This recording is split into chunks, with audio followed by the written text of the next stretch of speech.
Today we're going over about 10 more altcoins to hold in 2018 for huge profits. This is the second part of the first 10 altcoins to hold in 2018 for huge profits. This part will include smaller cap coins, so these will have higher risk but higher potential for returns. That's coming right up.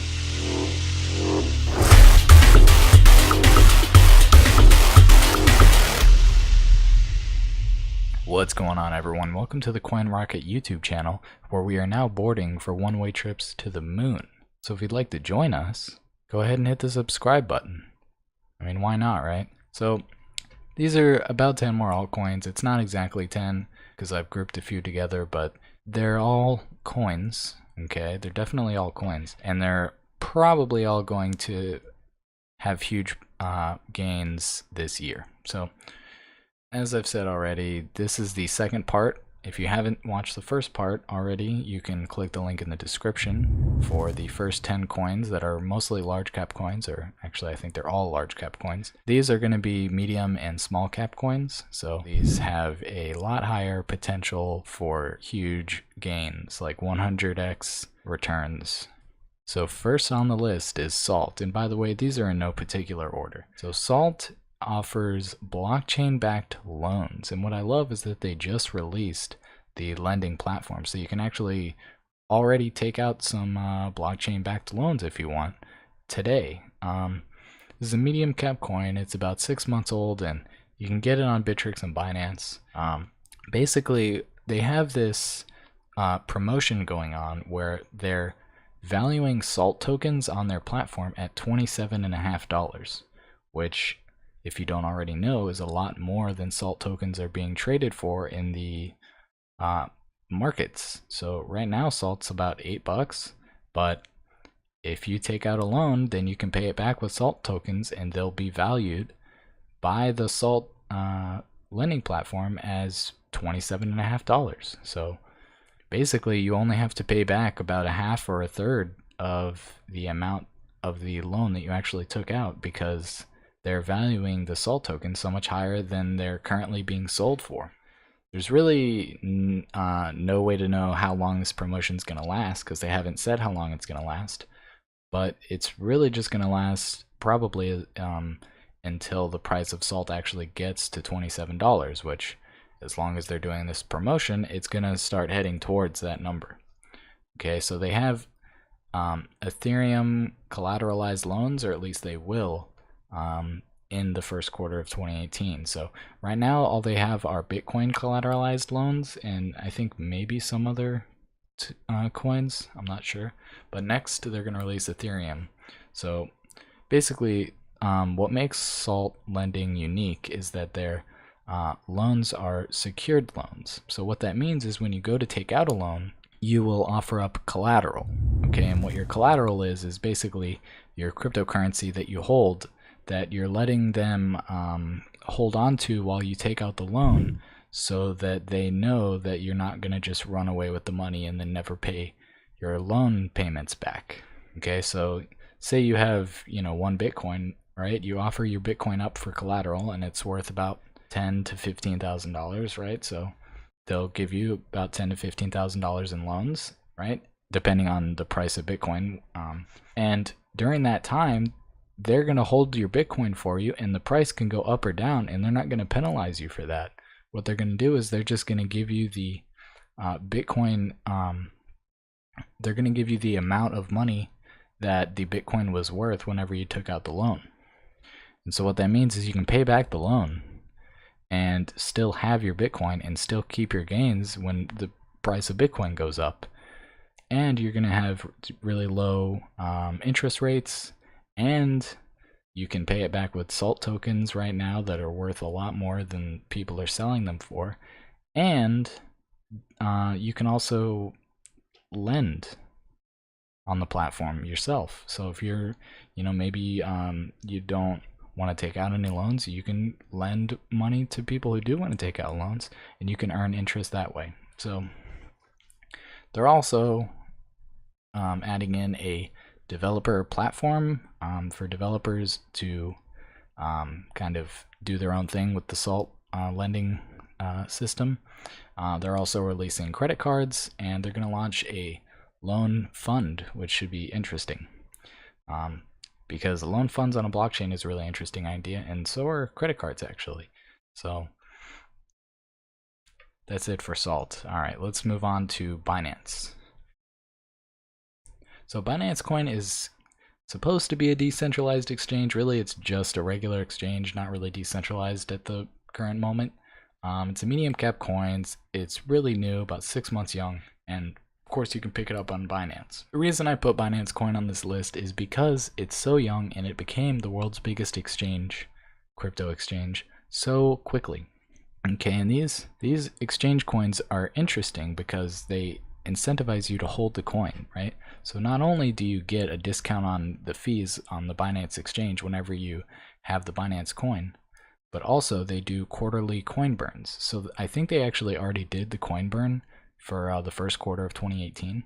I think that's already happened, but they do this every quarter. So every 3 months they burn, they buy back Binance coins with 20% of their profits, and then they destroy them. They remove them from the supply so that the supply decreases while the demand remains the same or even increases. So the price of the token actually goes up over time as the exchange becomes more profitable.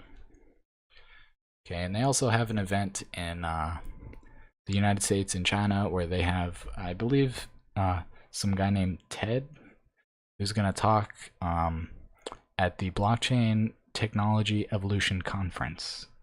I guess they're having 2 different ones, and he's going to talk at each one. So I'm not sure what he's going to say there. Maybe he'll announce something new for the coin. But Binance kind of brings us into the next entry onto this list. So this is a bunch of other exchanges. So Binance quickly became the leading exchange, and here's a bunch of other exchanges that could do the same thing. So these are Binance's competitors, and you can find them on Binance, Bitfinex, some of them, but really you can also just find them on the exchange that they are. So for example, KuCoin shares, you can find it on the KuCoin exchange. I know you're surprised. So yeah, these coins, they're mostly really young except for BitShares, which is, I believe, the only decentralized exchange on here, which is 3 years old, created by Dan Larimer, the creator of Steemit and EOS. And there are mostly small cap coins, except for, I think, BitShares again, which might be the only large cap. However, the reason these are all on this list right now, and the reason I kind of grouped them all together, is because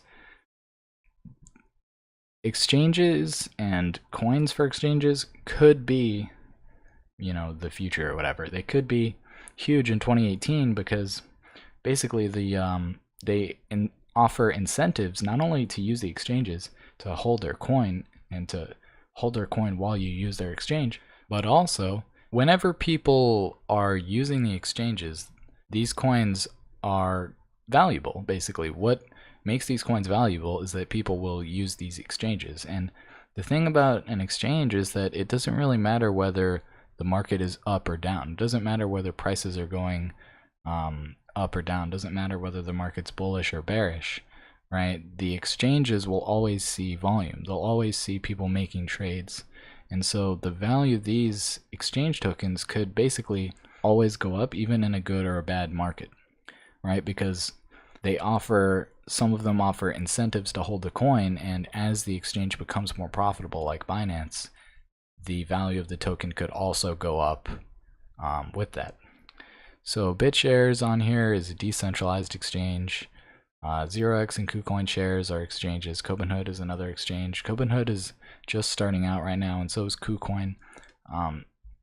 AirSwap and 0x, I believe, are like completely new. Like they don't even have an exchange that people are using yet.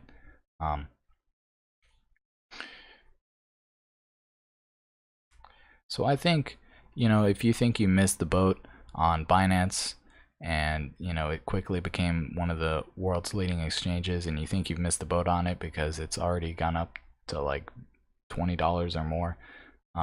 Then you can look at some of these other tokens. BitShares has been around for a while, but a lot of the other ones, well, all of the other ones are newer, and you know, they could see their day in the sun too. So who knows which of these exchanges will be used as much as Binance in the future in 2018. So it's really your pick. I think you should do your own research. I'm personally really fond of actually all these exchanges. I like all these exchanges. So next up we have the Kyber Network. Okay, the Kyber Network, I put this one after all the exchanges and after Binance because I want to distinguish it from the rest of the exchanges. So yes, Kyber Network is an exchange, but they also are a platform and a payment processor. So what that means is other exchanges, other kind of like vendors that would need a payment processor, okay, can use the Kyber Network. So Kyber Network is kind of like the PayPal of blockchain, I guess you could say. It's a medium cap coin. They're 4 months young. They have an active development. You can find their coin on Binance. And in Q1 of 2018, they have a developer competition coming out, which should be good for developers to start using their platform and to start developing things. It's always interesting to see what comes out of developer competitions for coins. And it's a good way to get the community kind of active and involved with the project. They also have their wallet launch coming out, and their first mainnet is also being launched. So those are two huge things. Those are basically Kyber Networks, tipping their toe in the water, getting their feet wet, getting their hands dirty. They're just now starting to release their first exchange system. So really interesting things to come from the Kyber Network this year. Next is TenX. TenX is one I feel like I talk about a lot. It's a crypto payment solution. I really like it because it's being used by people around the world every day.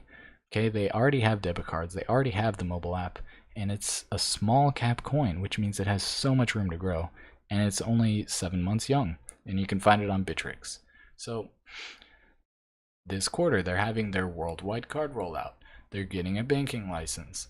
They're releasing information about limited edition and founder cards. Okay, they're gonna release information about multiple new wallet assets. So that what that means in plain English is that they're gonna allow people to potentially use more cryptocurrencies or potentially other currencies with their payment system, right? With their mobile app and their cards.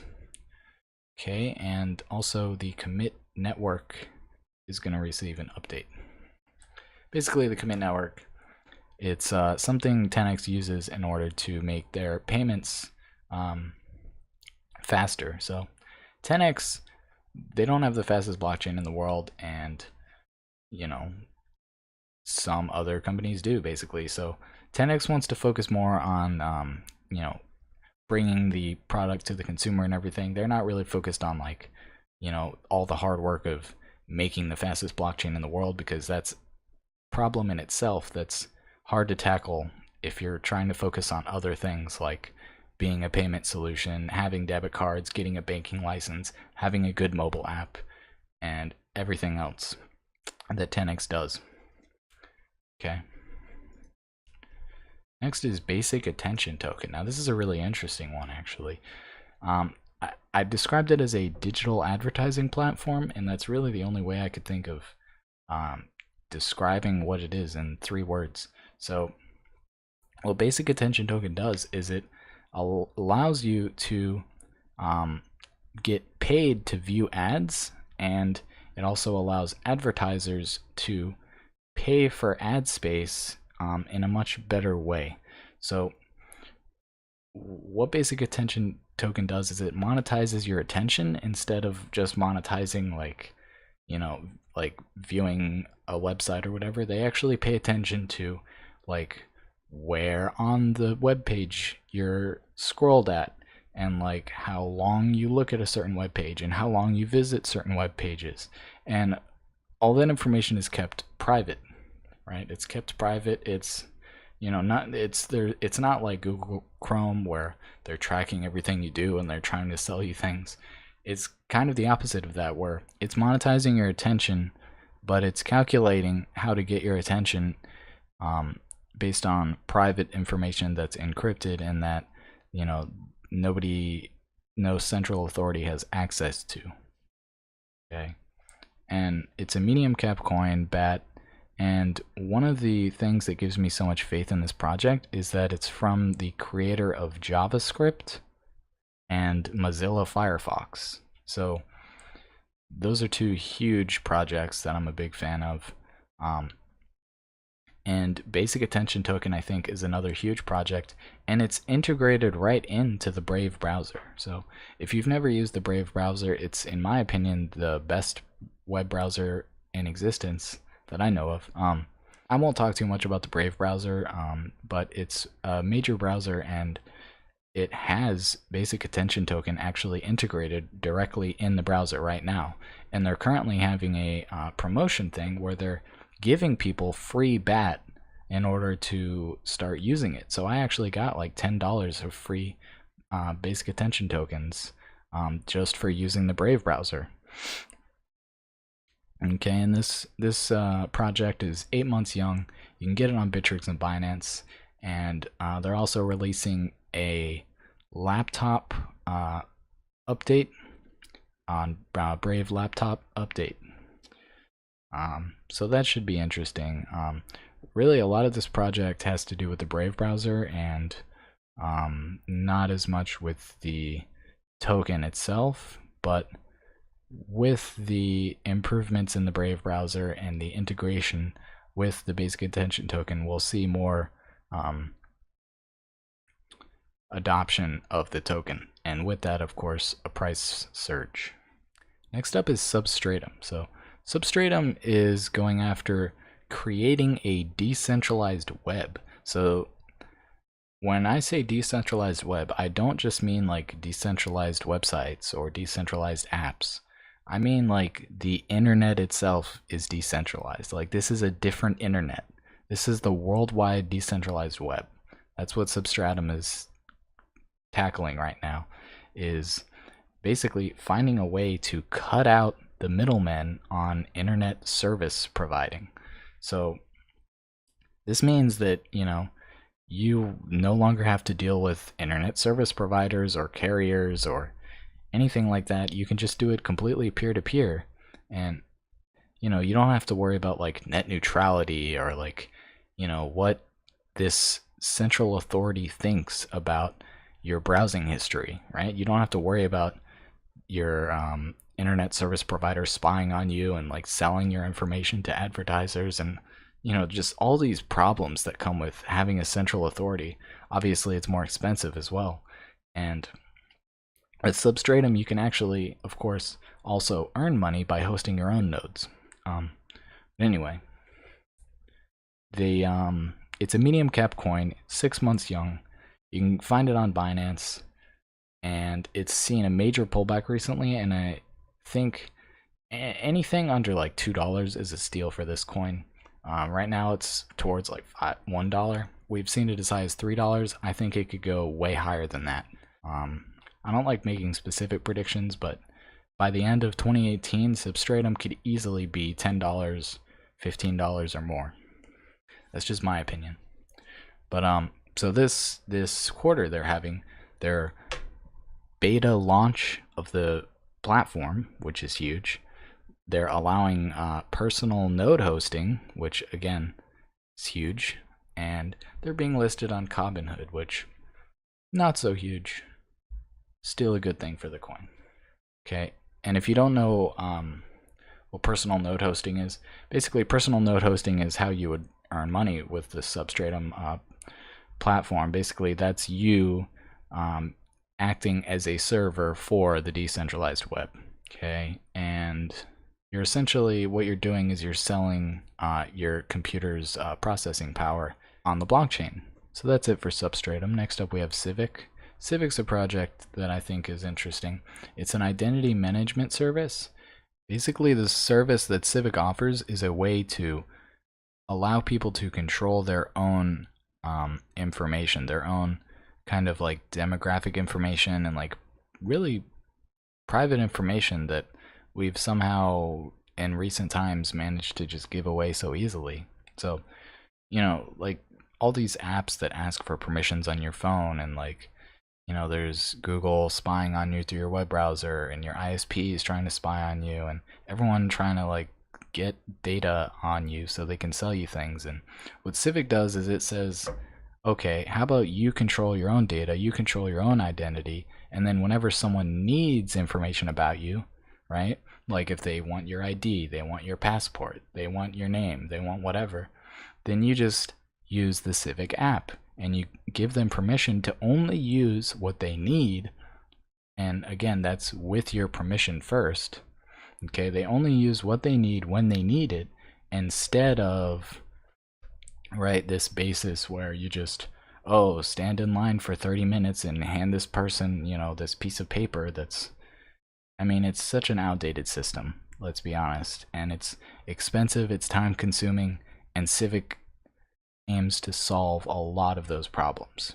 Okay, and this is a small cap coin that's only 6 months young and has a lot of room to grow, and you can find it on Bittrex. Okay, and next we have the supply chain and logistics coins. So this is WABI, VeChain, and Walton.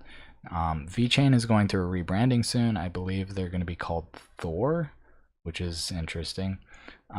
So WABI is a small cap coin. The other two are medium to large cap. WABI again is super young. It's only like 2 months young. And the other two are a little bit older. You can find them on Bittrex and Binance. And the events that are coming up, WABI has a new roadmap release. VeChain has a partnership with a multi-billion-dollar company. Again, like I said, they're rebranding.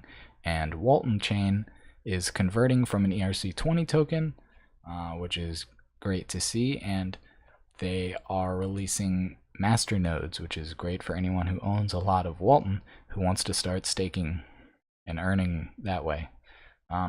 So if you don't even know what supply chain and logistics are, basically these are 3 coins that will work with businesses to make their jobs easier and cheaper and more reliable, I guess. Basically, they kind of solve different problems, but WABI and VeChain are focused on putting the supply chain on the blockchain, and then that way you can tell whether or not your product has been tampered with, or whether it's an illegitimate product from another brand or whatever. And then with Walton Chain, what they're looking to do is put RFIDs on a blockchain, so then you can kind of do a lot of those same things with RFID technology. Okay, and these are all really interesting and complicated projects that I'm trying to sum up like as best I can in like really short sentences, but I'd recommend you do your own research and decide which of these you want to invest in. Again, this is not professional financial advice or anything.